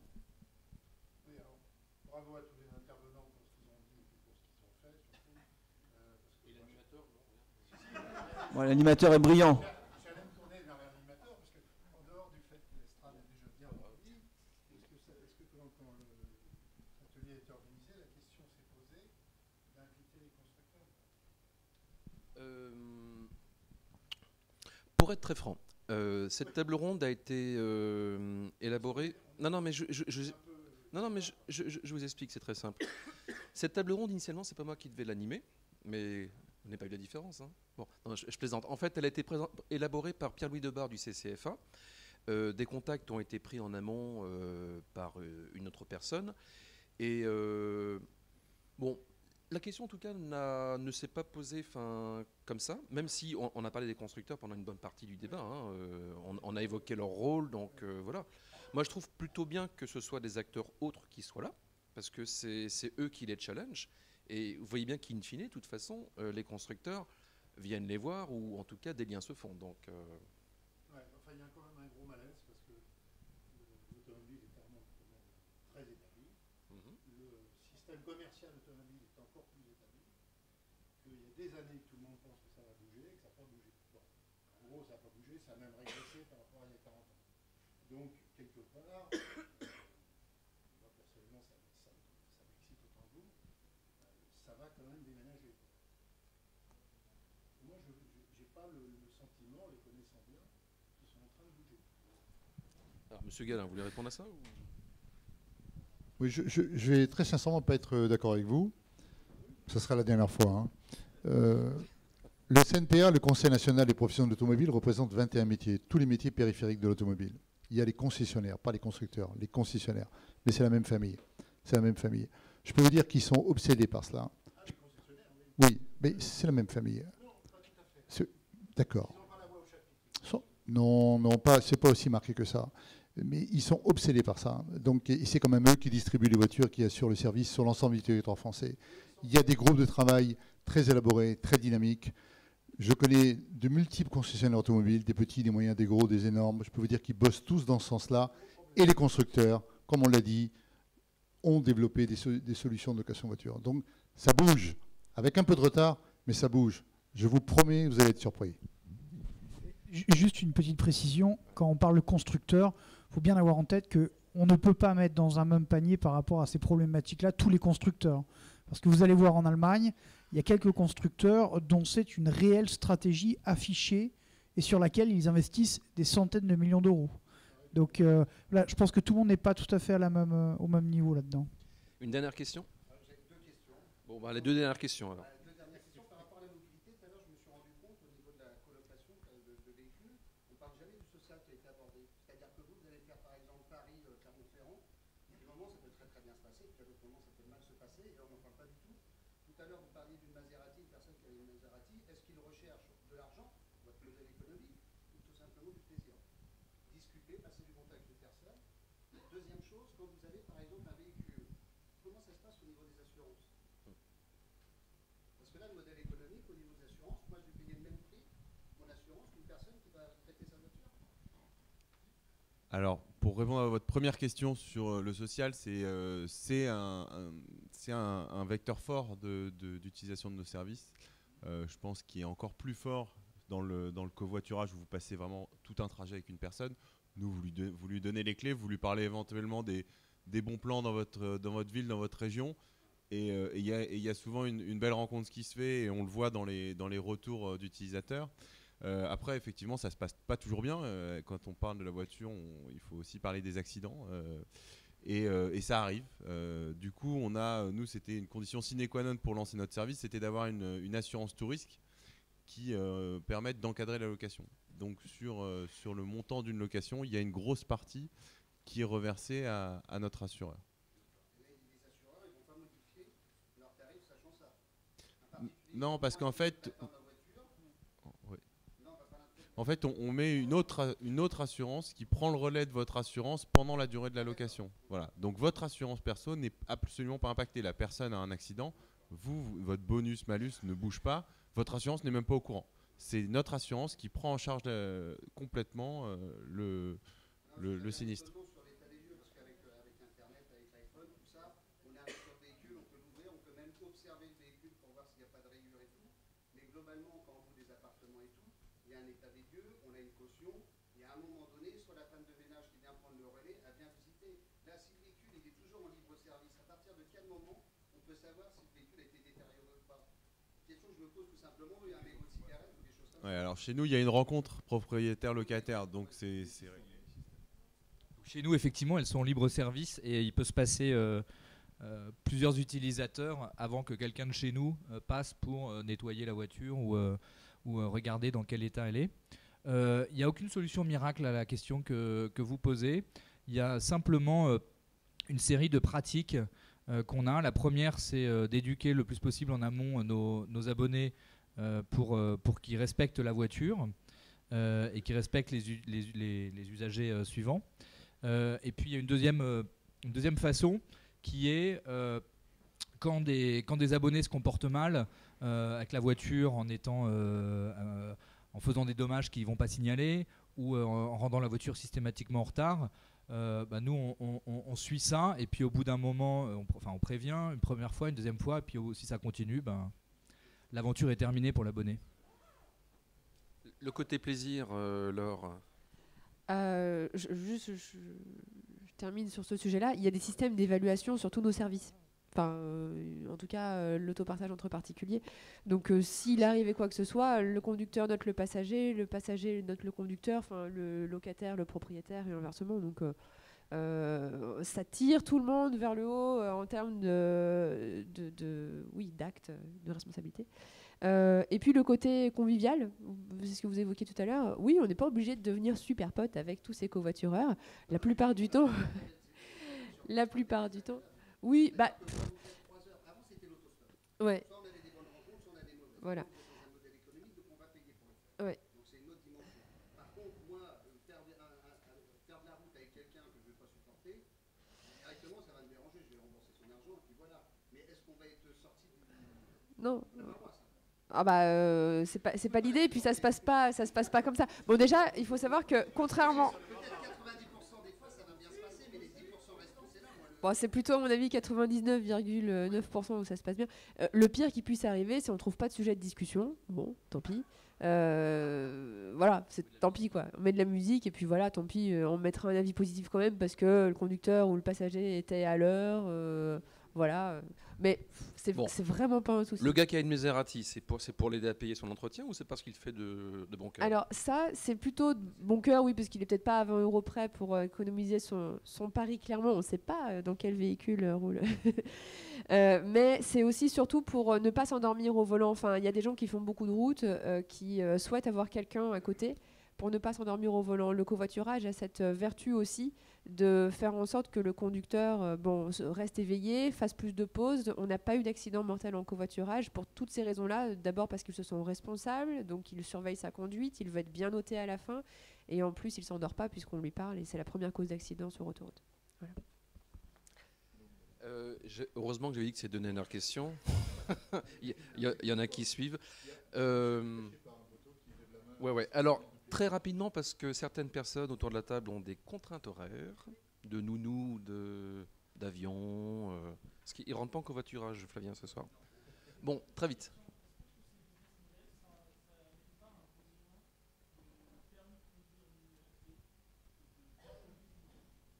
Pourquoi pas, oui.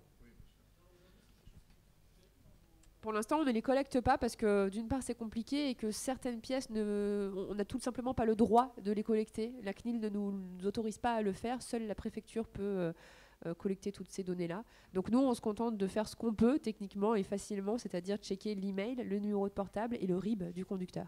Donc la réponse c'est oui, pourquoi pas.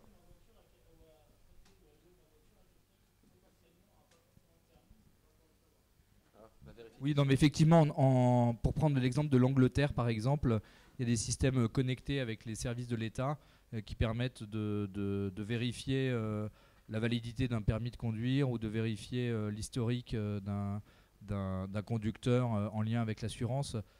C'est des choses qui, à mon avis, il faut absolument développer en France.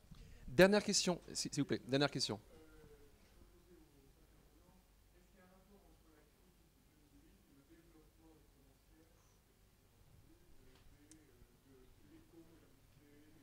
Vous avez loupé le début, vous. Ouais, c'est ça. C'était la première question. Et je vous résume l'avis général ici. Non, c'est plutôt lié à Internet et au boom de l'Internet mobile notamment.